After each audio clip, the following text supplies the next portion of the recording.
For weeks, allegedly classified documents from various branches of the US government concerning the Russian war in Ukraine have been circulating on the internet. The New York Times was the first of now many media to report on these leaks, however, without publishing the documents themselves. Copies of these can still be found quite easily on, for example, pro-Russian Telegram channels, but there are also obviously fake and manipulated versions going around, so beware. Anyways, the US government is now scrambling to assess and contain the fallout from this alleged leak, while the rest of the world is asking themselves the following questions. What exactly do the documents contain? 1. Information on arms deliveries to Ukraine and details on ammunition consumption. 2. Information on the locations of Russian and Ukrainian troop units and their crew strengths. 3. NATO and US plans on how to prepare and arm the Ukrainian military for an upcoming spring offensive, including projections for weather conditions and a status update on the readiness of Ukrainian brigades being trained partially in locations outside of the country. Number 4. Details of a number of planned arms deliveries, as well as the expected delivery dates. It was also possible to see in part the methods used by the US intelligence services to collect the information and where they recruited sources. How old are the documents? Most of them apparently date from early March. However, some of the documents also date from late February or late March, as the news portal Politico reported. Are the documents genuine? Well, that's hard to answer with a definite yes or no. As usual, the story is strange and full of twists and turns. The investigative network Bellingcat found out that most of the documents were strangely first passed around on the popular gaming messenger Discord, and then on pro-Russian Telegram channels, as well as the image board 4chan. They also proved that some documents were clearly manipulated afterwards.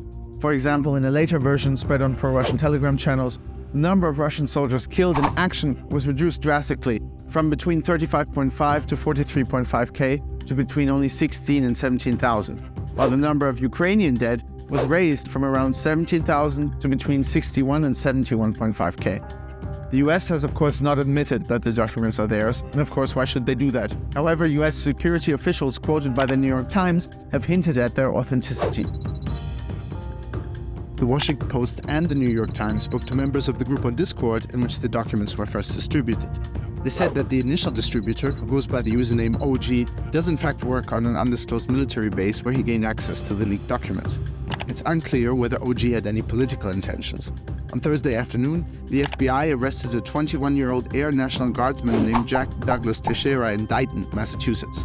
Although not yet proven guilty, he seems to be the person behind the username OG and responsible for the alleged leak. Ukrainian officials on the other side have publicly cast doubt on the authenticity of the documents, with Mikhailo Podolyak, the advisor to the head of the office of the president of Ukraine, stating on Telegram that he believes Russia is behind the supposed leak. Nevertheless, US authorities are taking this matter very seriously. Both the Pentagon and the Justice Department are investigating the incidents. So how could this alleged leak affect the war? Even if they did not contain exact battle plans, they show the type and quantity of Western weapons that have arrived and how Ukraine has distributed them. In addition, the documents, if true, endanger US sources inside the Russian government, military and intelligence community.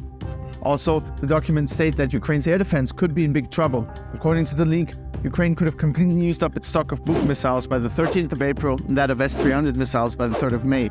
However, the document refers to the consumption rates at the time that they were written.